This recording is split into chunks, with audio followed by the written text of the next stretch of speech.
Ahora nos tocó a las 12. ¿Cómo están? Buenos días. Bueno, el día de hoy quiero comentarles que después de un análisis profundo de opiniones de compañeras, de la propia titular del Instituto de las Mujeres, tomé la decisión de hacer secretaría el Instituto de las Mujeres. Y la titular de la Secretaría de las Mujeres es Citlali Hernández Mora.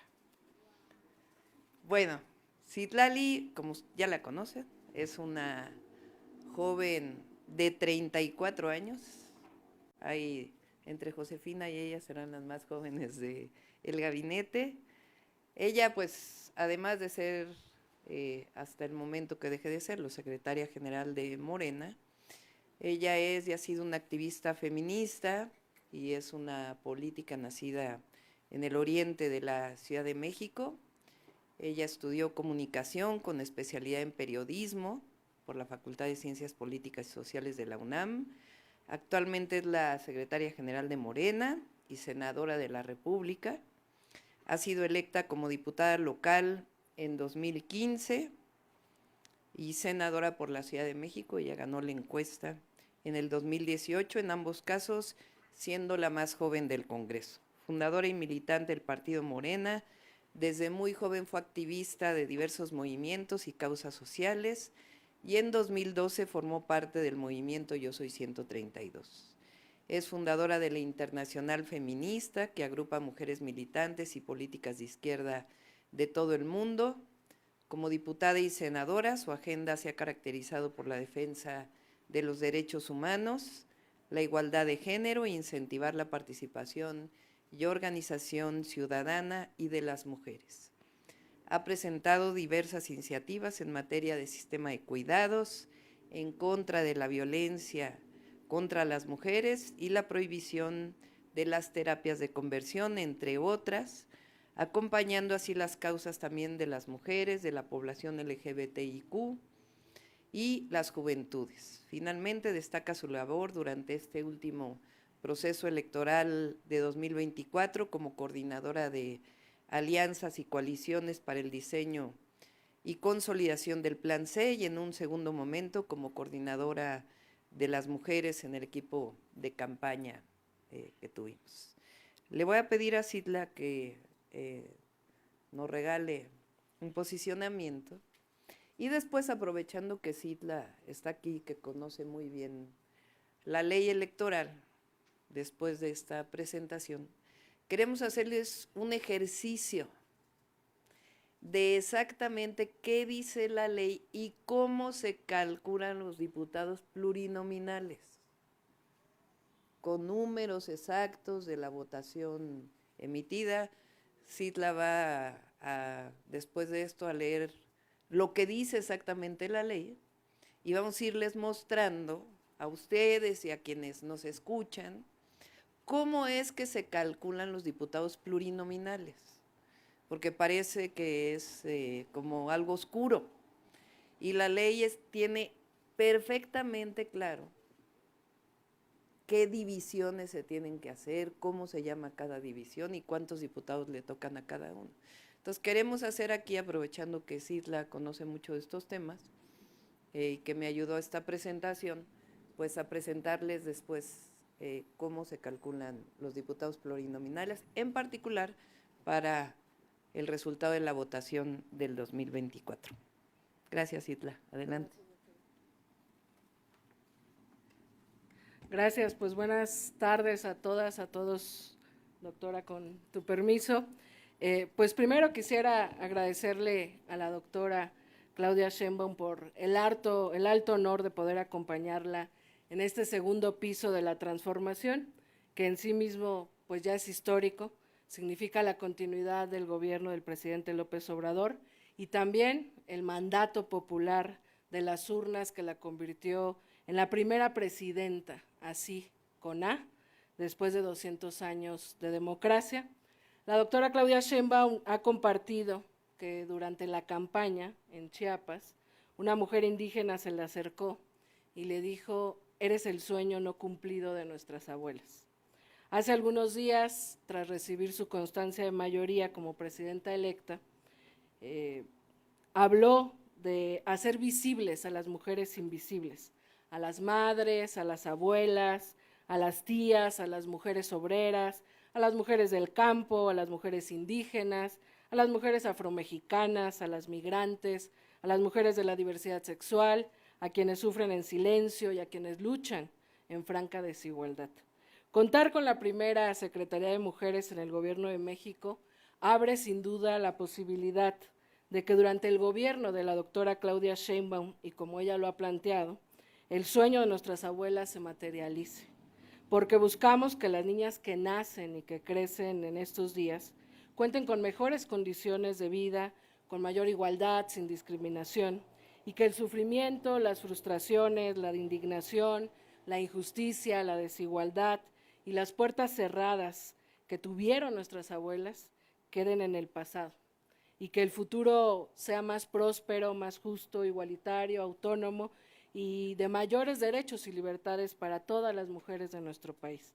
Sé del compromiso de la doctora Claudia Sheinbaum con las mujeres de México, y sé que esta Secretaría de Mujeres del Gobierno de México que hoy se anuncia permitirá que los objetivos que ella ha planteado en campaña se materialicen desde una visión de género transversal.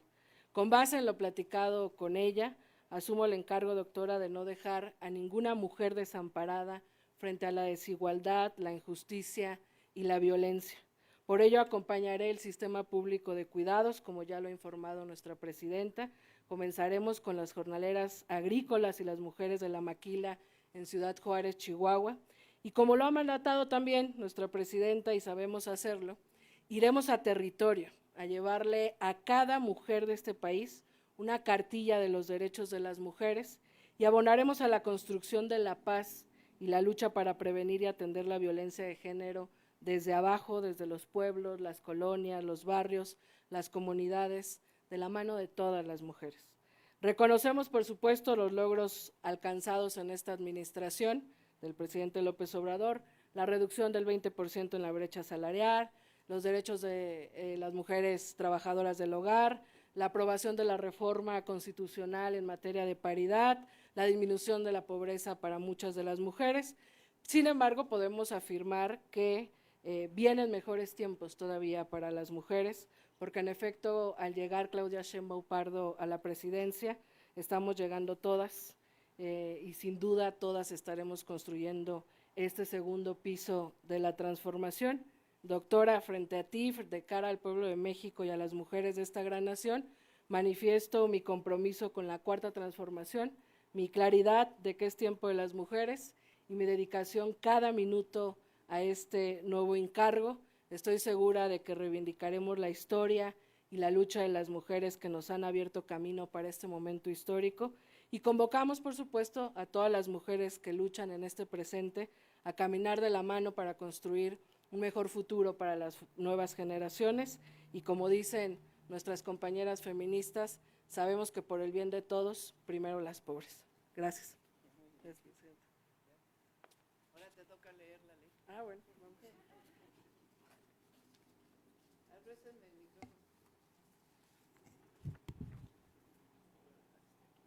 Sí.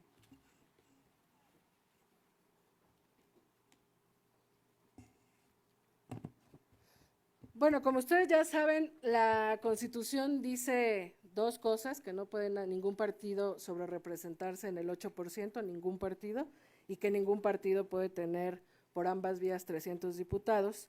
Y la Ley General de Instituciones y Procedimientos Electorales, en el capítulo 3, que justamente habla de la representación proporcional, en el artículo 15, dice: se entiende por votación total emitida la suma de todos los votos depositados en las urnas. Para los efectos de la aplicación de la fracción 2 de este artículo, se entiende por votación válida emitida la que resulte de deducir la suma de todos los votos depositados en las urnas, es decir, la suma de todos, los votos nulos y los correspondientes a los candidatos no registrados. Esa es la votación total emitida que aquí está muy bien expresado. A ver. Este es el resultado de la votación total para diputados nacional, la que viene de los cómputos distritales, que está en la página del Instituto Nacional Electoral. Entonces, la votación emitida, que es esta que lee Citlali, resulta de quitarle los votos nulos, los votos de candidatos sin registro, Independiente. y quitarle los votos del PRD, que no tuvo registro. Eso es lo que dice la ley. A ver otra vez, Citla. Sí, dice, se entiende por votación total emitida la suma de todos los votos depositados en las urnas. Esta.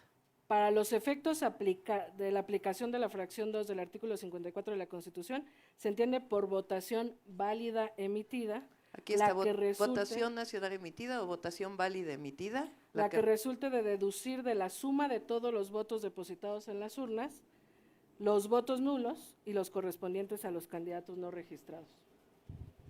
¿Sí? Entonces, este es un número muy importante porque este es la votación a partir de la cual se calculan los plurinominales. Luego, ahora sí, adelante. Dice, en la aplicación de la fracción 3 del artículo 54 de la Constitución, para la asignación de diputados de representación proporcional, se tenderá como votación nacional emitida, bueno, la que resulte de deducir la votación total emitida, esto que ya explicó la doctora, y luego dice, ningún partido político podrá contar con más de 300 diputados por ambos principios. En ningún caso un partido político podrá contar con un número de diputados por ambos principios que representen un porcentaje del total de la Cámara que exceda 8 puntos de su porcentaje. Artículo 16. Para la asignación de diputados de representación proporcional, conforme a lo dispuesto en la fracción 3 del artículo 54 de la Constitución, se procederá a la aplicación de una fórmula de proporcionalidad pura integrada por los siguientes elementos. A, cociente natural y B, resto mayor. El cociente natural es el resultado de dividir la votación nacional emitida entre los 200 diputados de representación proporcional. Aquí está. Ese cociente natural es la base para calcular el número de pluris. Ese cociente natural, que es la votación nacional emitida, que resulta de la votación total, quitándole los votos nulos, quitándole votos por diputados independientes, quitándole votos de los partidos que no alcanzaron registro, y se divide entre los 200 diputados que se van a repartir. Recuerden que son 500 diputados, 300 de mayoría, los que ganaron directamente en su distrito, más 200 de representación proporcional. Entonces es la votación nacional, que ya dijimos cómo se obtiene, entre los 200 diputados, y eso se le llama cociente natural. Entonces el cociente natural en el 2024 es 278.527.99. Luego el resto mayor es el remanente más alto entre los restos de las votaciones de cada partido político, una vez hecha la distribución de curules mediante el cociente natural, es decir, para tener esto… No, regresen. El resto mayor se utilizará cuando aún hubiese diputaciones por distribuir. Artículo 17. Una vez desarrollada la fórmula prevista en el artículo anterior, se observará el procedimiento siguiente. A. Se determinarán los diputados que se le asignarían a cada partido político conforme al número de veces que contenga su votación el cociente natural. A ver, espérame ahí. Entonces, Morena tuvo 24.286.317 votos. Se divide entre el cociente natural. Eso queda 87.2 diputados. Es importante el decimal, ahora les explico por qué. El PAN tuvo 10.049.375 votos entre el mismo cociente natural. ¿Cuánto da? 36 diputados, .08. El PRI, 6.623.796 entre el cociente natural, ¿cuánto da? 23.78. Así, en todos los partidos.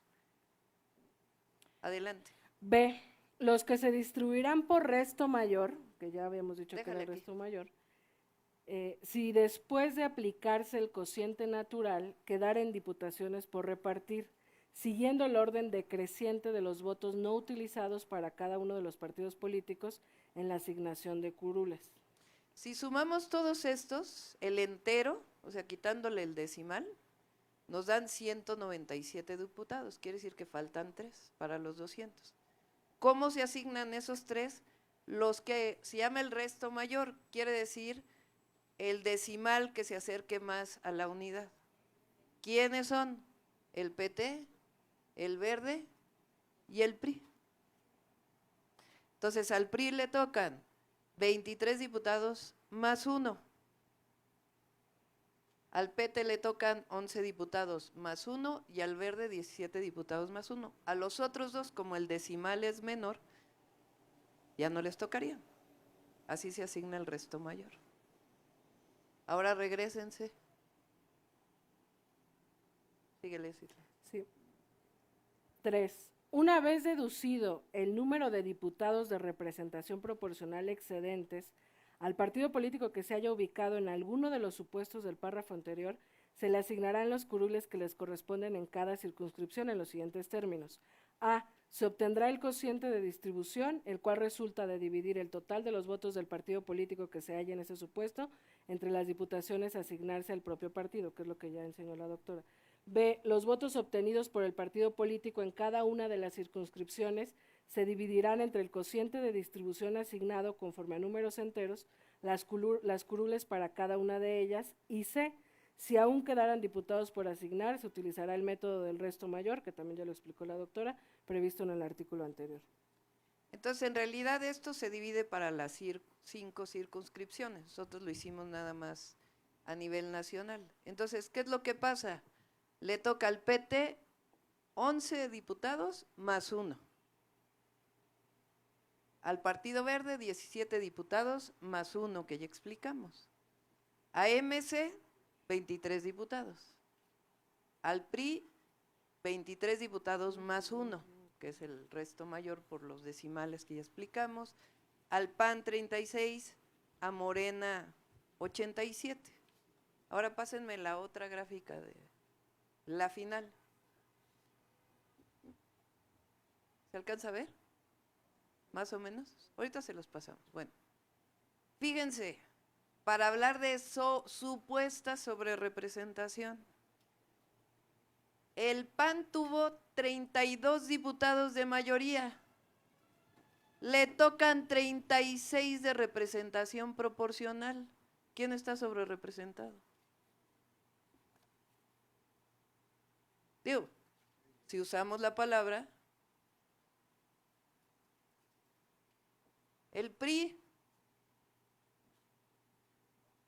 ganó 9 distritos, le tocan 24.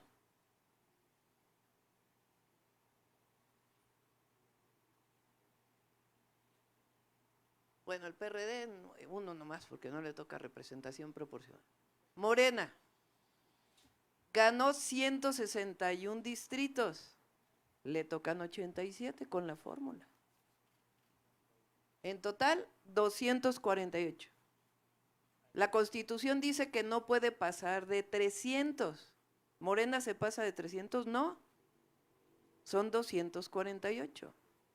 Le tocan menos diputados de mayoría relativa, de diputados plurinominales, porque así está hecha la fórmula, que le toquen más a quien menos votos tuvo.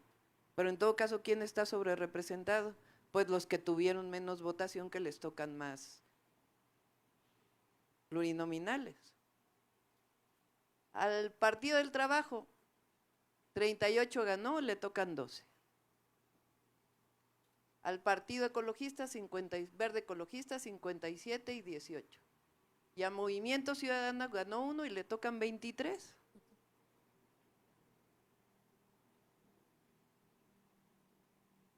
Así está hecha la fórmula que dice la ley.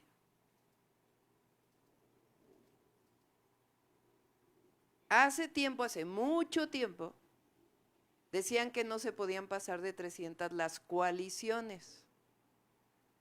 Pero esa partecita se la quitó el PRI de la ley. Y ahora la ley dice claramente que no pueden pasar de 300 y la Constitución por partido. Pues nadie se pasa de 300. Entonces, a todos aquellos que piden que el Instituto Electoral haga algo distinto a lo que dice la ley, no se puede. Porque la ley, como lo leyó Citlali, es clarísima. Dice exactamente qué fórmula aplicar y cuántos diputados plurinominales les toca a cada partido político. Y en todo caso están sobre representados los de minorías. ¿Por qué? Pues porque tienen más diputados que los que ganaron. Pero así está hecha la ley, así está construida la Constitución. Hay una representación proporcional que favorece a las minorías. Pero no puede, aunque haya desplegados de quien quiera ver desplegados, el Instituto Electoral y el Tribunal no tienen más que cumplir la ley como viene tal cual.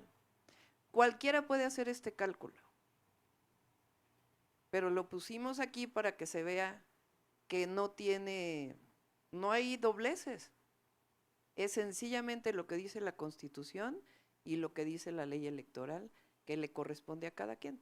Ya lo que no hicimos aquí fue cuántos tocarían por circunscripción, que también está perfectamente claro en la ley. Pues esto es lo que les queríamos presentar. Sí, a todos los que, a la marea, ¿cómo le dice Noroña? El suspiro rosa. A quien quiera pedirle al Instituto Electoral o al Tribunal Electoral, cualquiera que sea, que no aplique la ley y la Constitución, está muy equivocado. Esto se llama Estado de Derecho. Cumplir con la ley. Entonces no pidan que se viole la ley o que se viole la Constitución, es muy clara. Artículo 15, 16, 17 de la Ley de Procedimientos Electorales y lo que dice la Constitución. Ahora sí, listo. Ya me quedé más alta que tú, sí. Por aquí tenemos la lista de los. Sandra Aguilar.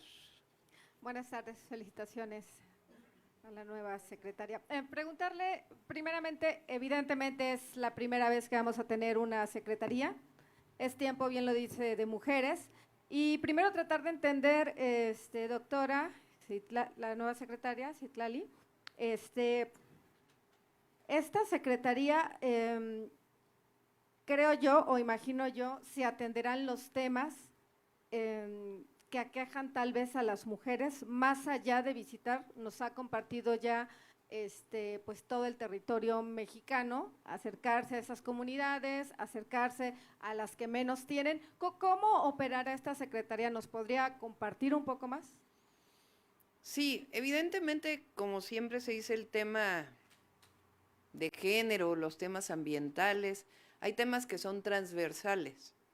Es decir, la Secretaría del Trabajo pues hay una parte que tiene que ver con los derechos de las mujeres en el ámbito laboral.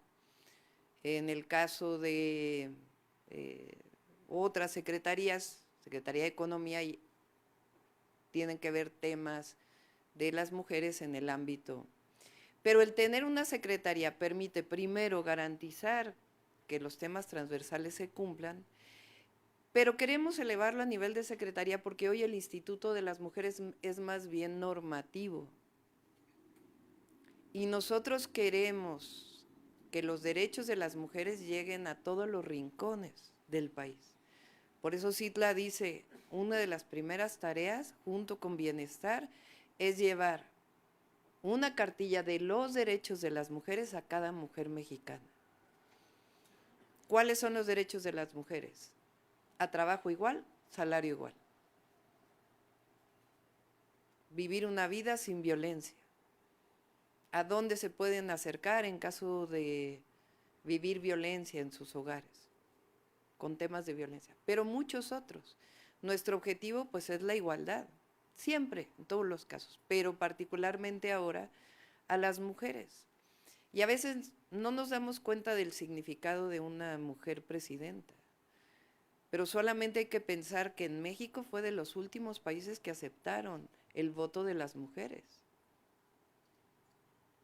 70 años en 200 años de la República Independiente, o más de 200 años de República, de Independencia.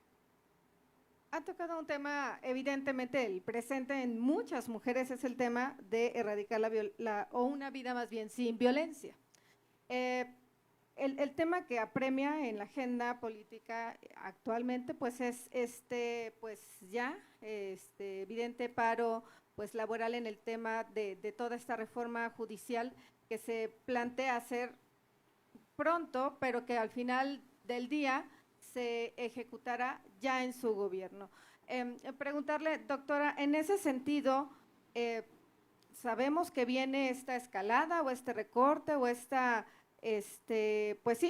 transformación de arriba hacia abajo. La queja que tienen muchas mujeres que sufren de violencia de todo tipo es precisamente o inicia precisamente desde pues, los ministerios públicos, desde abajo, en donde comienzan los moches, hay que decir lo que existen, en donde se elaboran las carpetas y que con estas carpetas, al final del día, los que imparten la justicia, pues bueno, ya van en ese sentido, pues los procesos viciados. ¿Qué comentaría al respecto con estas reformas que se van a hacer y saber si se llegará pues hasta donde, insisto, inicia la corrupción en los procesos judiciales? Son como dos temas, ¿no? Uno es… ¿El paro que está ahorita? Sí. Lo hemos dicho varias veces, no va a alterarse los derechos laborales de los trabajadores del Poder Judicial, trabajadoras y trabajadores, no se van a alterar. De hecho, en lo que presentan los diputados hay un transitorio que lo dice claramente, que se van a respetar todos los derechos laborales. Ellos hablan de la carrera judicial. La carrera judicial se va a respetar, pero en el caso de jueces, magistrados y ministros, la decisión final de quién es quien va a ser juez, magistrado, ministro, pues le corresponde al pueblo de México, porque va a ser electo. De hecho, un secretario, secretaria de acuerdos de un juzgado, a veces trabaja más y nunca tiene las posibilidades de ser juez, porque se asigna desde arriba. Ahora va a poder participar en la elección. Y la propuesta que se hace es que incluso haya una convocatoria, porque se había pensado que, por ejemplo, lo que le corresponde al Ejecutivo, la presidenta iba a decir, pues yo propongo a fulano, mengano, sutano. Ahora la propuesta que hacen los legisladores es que se abra una convocatoria, que se inscriban, que haya requisitos para los que van a participar y que haya comités de selección que permitan ver quiénes pueden participar. Si al final, por ejemplo, al Ejecutivo le corresponde nombrar a, no sé cuántos son, 9, por ejemplo, en el caso de la Suprema Corte, 9 a la Corte y 9 al Legislativo, lo que dice la propuesta es, en vez de que la presidenta nombre a 9, con el comité de selección que se determine, que nombre a 27. Esos 27 que se abre la convocatoria, se revisan los requisitos, tienen entrevistas. Entonces, se eligen a 27. Y de esos 27, ¿a quién se va a seleccionar al final? Si los 27 son buenísimos, pues entonces se hace un sorteo de qué 9 van a participar. Entonces, esta idea que se decía, es que ahora Morena va a nombrar a todos los… No. los legisladores hacen una propuesta, pues en donde se abre convocatorias, abierto, hay requisitos. Y hay inclusive, si no cumplen el primer año, ¿qué se puede hacer? Se fortalece la escuela judicial. Es una propuesta, creo yo, muy completa. Entonces, quien está hoy en paro, a ver, que me digan cuántas veces. El otro día la diputada Julieta, que ahora va a ser senadora de Baja California, dijo, hay 63 personas de una sola familia que están en el Poder Judicial. Pues lo que ya no queremos es que eso pase. Y ahora, en el caso de la justicia para las mujeres, pues no solamente es Poder Judicial, aunque sí, sino también pues varias propuestas que tenemos para mejorar el acceso a la justicia. Ok. Y bueno, pues finalmente acaba de anunciar su gabinete, Clara Brugada, aquí en la Ciudad de México. ¿Algún mensaje? Vemos que… Muy buen gabinete, la felicito y felicitamos a todos y a todas los que están nombrados en la ciudad. Agradezco.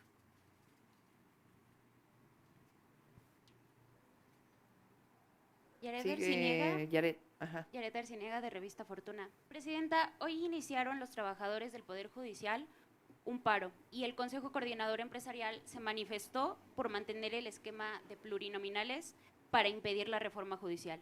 Y luego vimos a la presidenta de la Suprema Corte de Justicia felicitándola vehemente.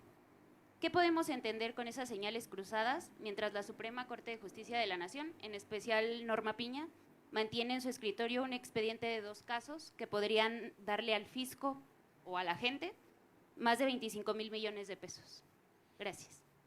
Es la razón de esta propuesta que se está haciendo. Pero lo que queremos es que haya un verdadero sistema de justicia en el país. Esa es la razón.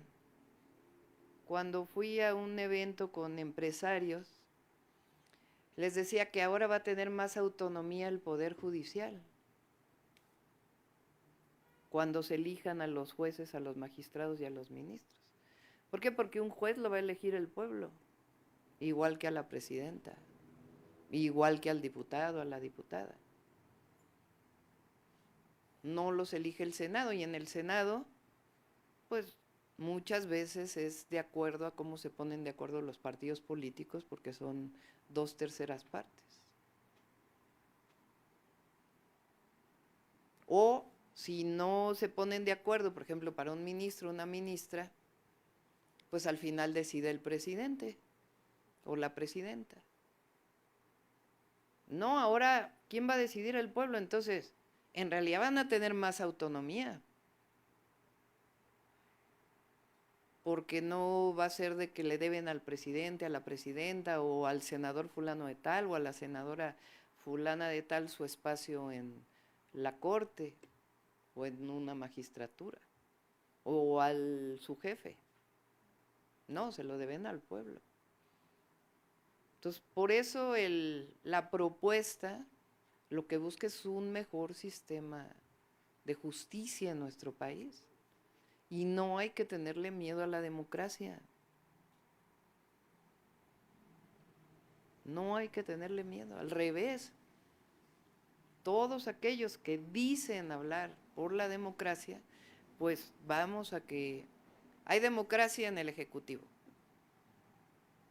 porque nos elige el pueblo de México y hay incluso revocación de mandato. Hay democracia en el Legislativo porque a los diputados y diputadas los elige el pueblo de México. ¿A qué vamos? A que en el Poder Judicial también haya democracia. Y no por eso significa que no van a hacer bien su trabajo, al revés, porque se deben a quien los eligió.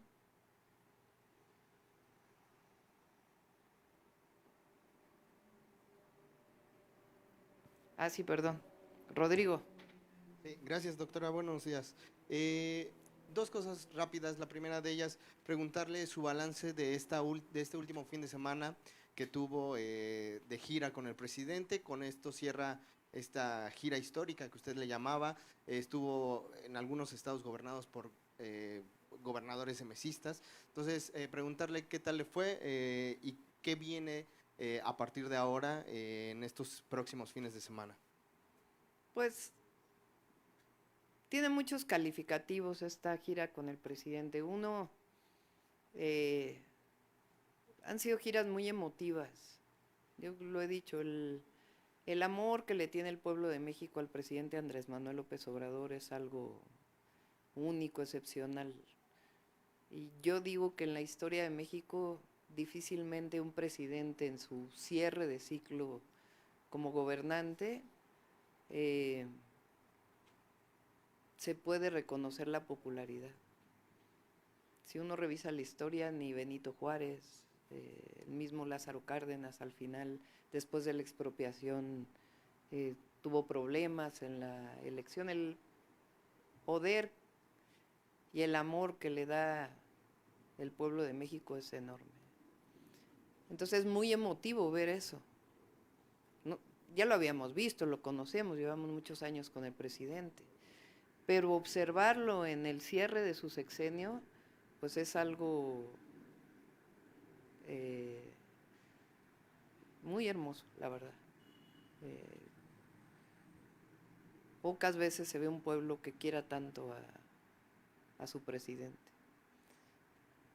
Esa es la primera. La segunda es que pues he aprendido mucho en este periodo. Si bien conocía lo que ha hecho el presidente, pues hay muchas obras o acciones que no son tan conocidas como, por ejemplo, la presa El Zapotillo y todo lo que hubo alrededor de hacer la presa El Zapotillo para que se pudiera lograr. No es como el Tren Maya que conocemos porque cada lunes se está informando. Aquí se hizo un trabajo de 4 años para poner de acuerdo a las comunidades, un trabajo técnico, las comunidades pusieron sus técnicos, el gobierno puso sus técnicos y encontraron estas famosas ventanas para que no se inundara los pueblos y se pudiera hacer la presa. Entonces, resolvieron el problema técnico, le dan apoyo a los pueblos y además llevan agua a la zona metropolitana de Guadalajara después de más de 15 años de abandonado el proyecto. Entonces son muchísimas acciones, proyectos que hemos conocido de primera mano y explicados por el presidente. Y pues es una gira histórica porque tampoco creo que haya en la historia de México una transición tan tersa como la que estamos viviendo. Los adversarios dicen que el presidente me dice qué es lo que voy a hacer después. A mí la verdad es que eso me tiene sin cuidado, porque somos parte del mismo proyecto, formamos parte del mismo proyecto, va a haber continuidad, eso decidió la gente y cada quien pues gobierna de una manera distinta, porque evidentemente, aunque vamos a gobernar con austeridad, con honestidad, con principios, pues somos personas diferentes. Entonces eso pues es evidente que será parte pues del gobierno que encabezaremos. Ahora, no se han acabado las giras, porque ahora me invitó a que lo siga acompañando a inaugurar. Entonces vamos a ir todavía los fines de semana hasta el último fin de semana a seguir acompañándolo en inauguraciones. Y ya nada más rápidamente, esta mañana precisamente el presidente publicó una carta enviada a Joe Biden en la cual le pide de manera respetuosa pues ponga freno a esta supuesta injerencia acá en nuestro país a través de algunos organismos, ¿no?, de la sociedad civil. ¿Cuál sería su opinión? Y también si me regala, ¿cómo le gustaría a usted tener, qué relación le gustaría tener con este tipo de organismos ya durante su administración? Pues de respeto. El problema no es que haya un organismo de Estados Unidos como USAID se llama, que apoye diversos proyectos en México para el desarrollo. El problema aquí es que está financiando una organización que está en contra, o sea, cuya labor principal es estar en contra del gobierno. Entonces ahí pues esa es la parte fundamental. Entonces, pues tiene que aclarar el gobierno de Estados Unidos.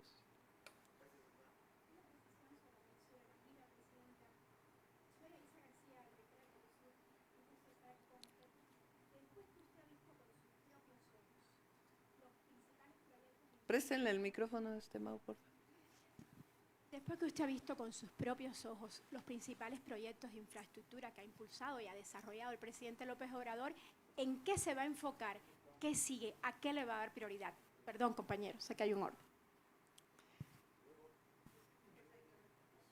Uno de los temas que rescató y le dio visión el presidente son los trenes de pasajeros.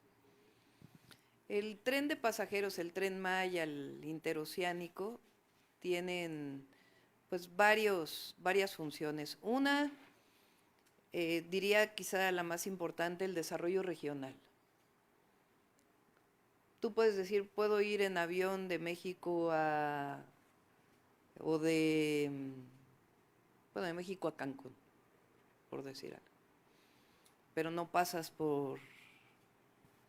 Cancún tiene hoy, pues, es el principal destino turístico. La Ciudad de México tiene más pasajeros que llegan, pero a veces llegan y se van a otros lugares. Cancún es el principal destino turístico. Pero Cancún a veces se quedan en la Riviera Maya viendo el Caribe y la belleza de lo que eso significa. Y no conocen la grandeza de la cultura maya. La prehispánica, o la precolombina, y la actual. Entonces el Tren Maya te da la posibilidad del desarrollo regional de toda la zona, que quien llegue a Cancún pues pueda ir a los distintos sitios arqueológicos, conozca la cultura, conozca la naturaleza, porque además es una zona de riqueza natural enorme, y vaya dejando en cada lugar pues evidentemente beneficios económicos. Entonces el tren te da esa posibilidad que comunique Campeche con Quintana Roo, con Chiapas, con Yucatán, etcétera, pues es una visión muy importante. El interoceánico es lo mismo, pero además es el tren de carga recuperado por el Estado mexicano. Hoy el tren de carga está concesionado y tienen concesiones por muchísimos años y no se trata de quitar concesiones, ni mucho menos, no es nuestra pretensión. Pero se había abandonado la participación del Estado en la carga por ferrocarril y hoy se recupera. Entonces, por ejemplo, los trenes que vamos a hacer de México a Nuevo Laredo, uno diría, bueno, a lo mejor llegas más rápido a Nuevo Laredo en avión. Sí, pero el asunto es el desarrollo regional que vamos a ir dejando. México, Estado de México, Hidalgo, Querétaro, Guanajuato, San Luis Potosí, Coahuila, Nuevo León, Tamaulipas. Y entonces no solo es el que va a ir de México a Nuevo Laredo en tren, sino que vas a poder ir de San Luis Potosí a Nuevo Laredo en tren de pasajeros, o te vas a poder mover para el desarrollo regional de la zona. Entonces el tren tiene esa enorme virtud que permite el desarrollo regional, potenciado con un proyecto de polos de desarrollo con bienestar. Entonces la recuperación que hace de los trenes de pasajeros, que en México se privatizaron y se abandonaron, y ahora lo recupera el presidente, pues es algo a lo que le vamos a dar continuidad, entre otros temas. El presidente deja una parte del puerto de Salina Cruz en Oaxaca, que es muy importante para el desarrollo del tren interoceánico y ser una alternativa al Canal de Panamá. Nos va a tocar a nosotros que el desarrollo de Salina Cruz sea una realidad. Ya inicia una parte de los barcos que están llegando, pero eso va a tener un desarrollo y aparte ahí hay inversión privada. Entonces son algunos de los ejemplos que le vamos a dar continuidad. Nosotros, por ejemplo, vamos a darle mayor énfasis a las renovables. Sí vamos a seguir con la base del petróleo, pero vamos a poner mucho énfasis en las energías renovables. También tiene ahí su parte. ¿Quién sigue? Rodrigo, ¿ya terminó? Ya. Arturo, Páramo. Sí, gracias, presidenta electa. Serían tres rapidísimas. Estos dos desplegados que se publicaron, el del Consejo Coordinador Empresarial acerca de la sobrerepresentación que ya explicó, y el del Consejo Mexicano de Negocios acerca de la reforma al Poder Judicial que también pide que se revise, que se haga con cuidado, etcétera. estos dos desplegados de empresarios, los más importantes del país, haciendo política, ¿a usted qué le dicen y cuál será la relación después de esto que evidentemente tienen su manera de ver cada uno de estos temas?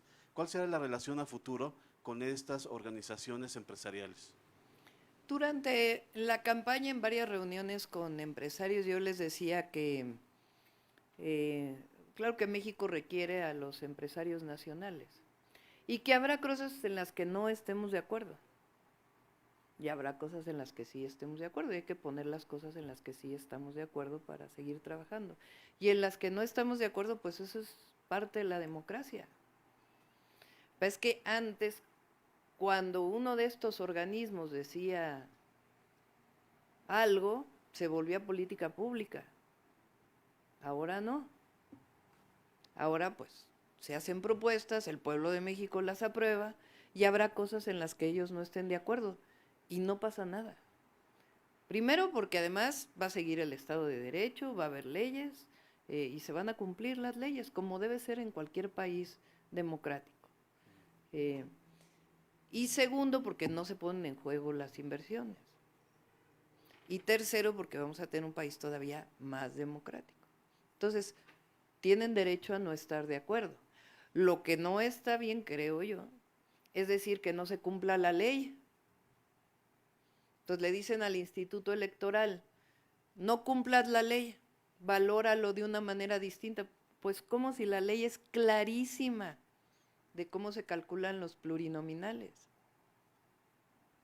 Entonces, hay que cumplir con la ley, no tener preocupación de este nuevo sistema en nuestro país, al contrario, darle la bienvenida a la democracia y seguir trabajando juntos. Eso no impide que sigamos trabajando en aquello en lo que es para el bien de México. Ok, gracias. La segunda sería, este fin de semana, el sábado específicamente en Jalisco, hubo muchos abucheos en contra del gobernador de la entidad.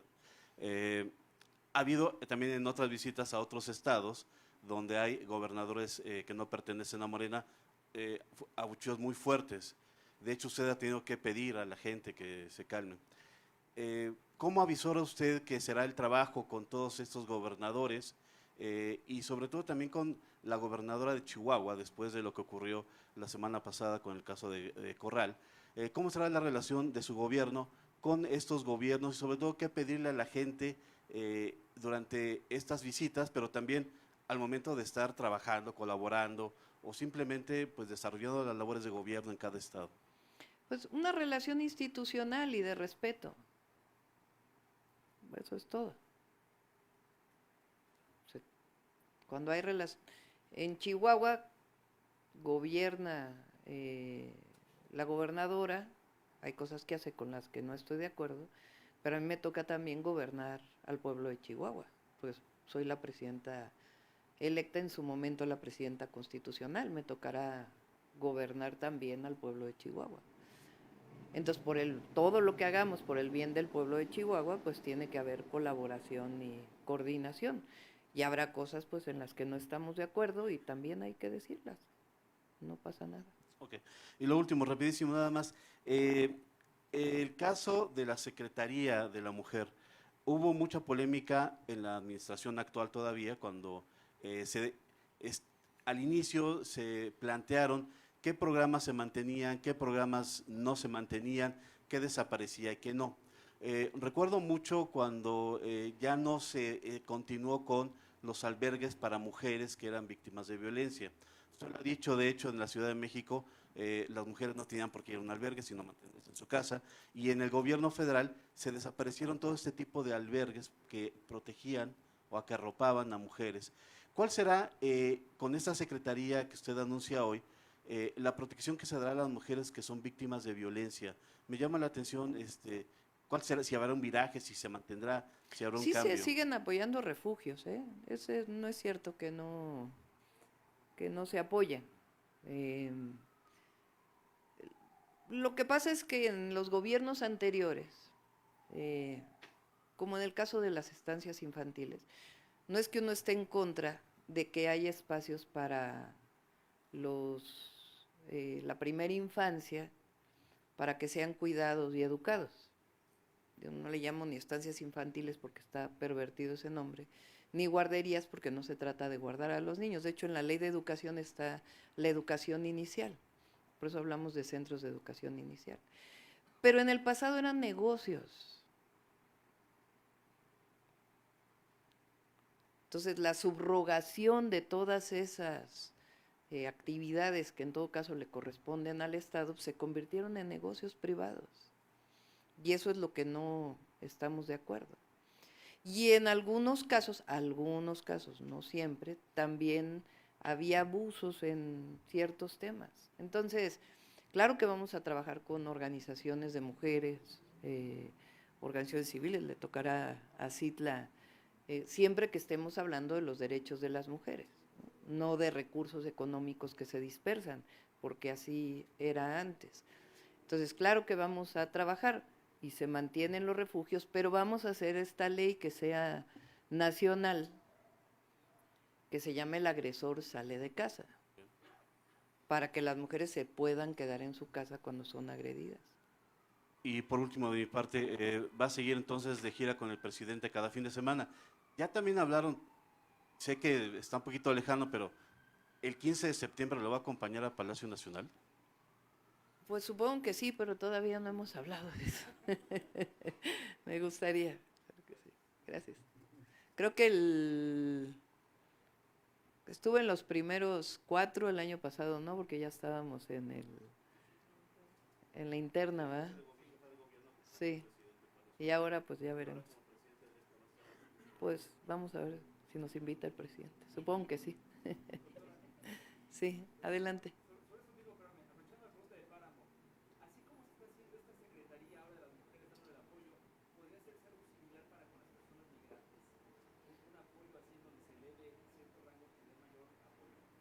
No, las únicas dos, de hecho tuve mis dudas en el caso de la Secretaría de las Mujeres, porque no se trata de estar creando secretarías para cualquier tema. No lo estoy minimizando, ¿no? Ni mucho menos, el tema migrante u otros. Es decir, no requiere secretarías para atender a los migrantes. Necesitas una política de atención que tiene que ver con varias secretarías. En el caso de ciencia y tecnología me parece, porque nosotros le vamos a dar un interés y especial, y además siendo científica, pues lo elevamos a nivel de secretaría. Y en el caso de las mujeres es lo mismo. Le vamos a dar pues mucha fuerza a todas las políticas con relación a las mujeres. Y bueno, Citlali, pues, ¿quién mejor que ella para poder encabezar una institución así? A ver, unas dos más y ándales.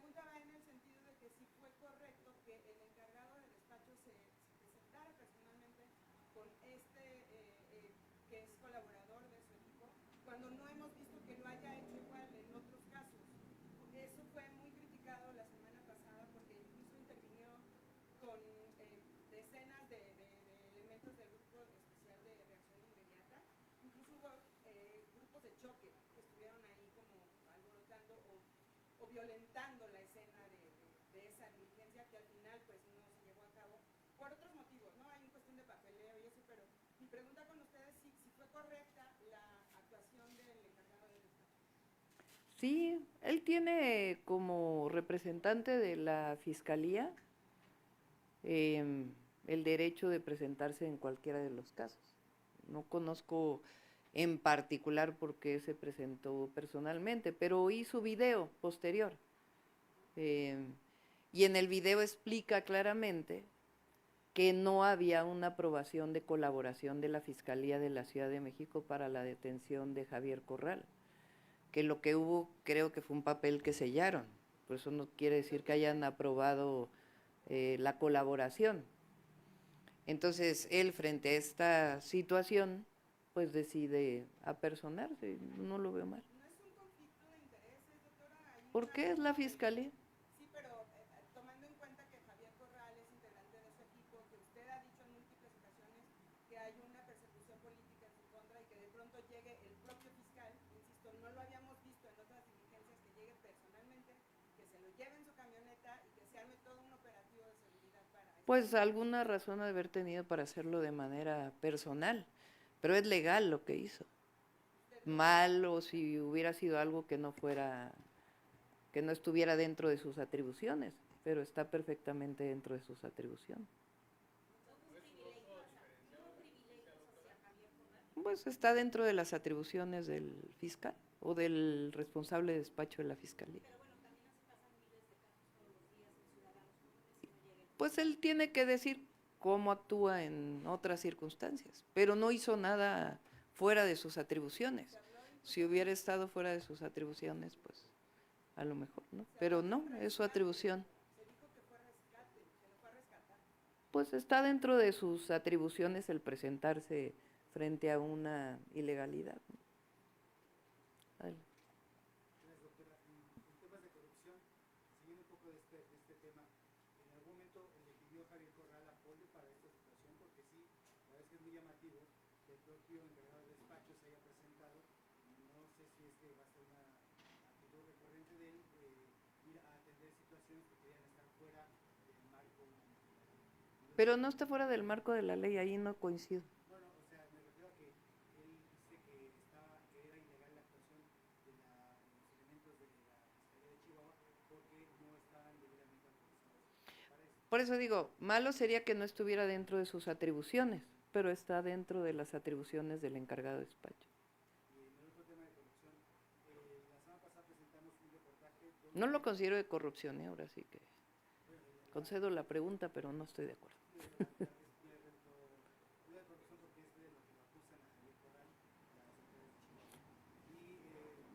Aunque ya demostró él, ha estado sacando videos, entrevistas, que no es así.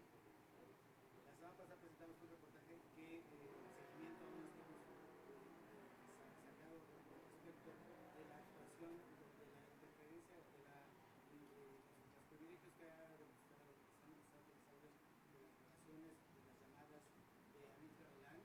Ahora involucra también a Raquel Buenrostro, a la secretaria de Economía. Él dice que Raquel ya les asignó uno de los parques industriales del corredor mediterráneo, antes incluso de las licitaciones. Raquel Buenrostro va a hacer en su gobierno la saga anticorrupción. Valdría la pena, le quería preguntar eso, que ella aclare si es que realmente conoce a Anita Galán o cómo se dio este proceso de asignaciones para aclarar esa situación. Pues, a ver, llevan varios casos que saca Latinos, ¿no? Que no ha demostrado, no ha tenido otras pruebas. Entonces, ¿tienen algo que presentar? Pues ahí está siempre la denuncia, que quien quiera presentar una denuncia que la presente. Yo la verdad es que no tomo como algo serio, pues, esta acusación. Y Raquel, pues, ha demostrado a lo largo de su vida pública su trabajo. Pues no sé si en este caso, ¿verdad? Porque, ya. Gracias. Una más, a ver, a Sonora Power ya le hemos dado mucho. A ver, acá que no casi una pregunta. Ay, no sabría decir. Sí, yo creo que voy a hacer una combinación. A veces, por ejemplo, en este caso, yo no hice ningún viaje que involucrara un avión de la Fuerza Aérea si no era electa, no me parecía correcto, hasta que no me dieran el nombramiento. A veces no lo puedo acompañar en el comercial porque no da el tiempo para... Ya me tocó, por ejemplo, que en la primera gira pues ya no fuimos a Durango. Entonces yo creo que voy a estar haciendo una combinación de... Y cuando sea presidenta vamos a regresar a los vuelos comerciales, a menos que haya algo particular. Sí, a menos que haya alguna cosa particular, ¿no? No niego que pudiera utilizar un avión de la Fuerza Aérea, pero voy a salir viernes, sábado y domingo y voy a usar aviones comerciales y el vehículo oficial. Da mucha cercanía siempre eso.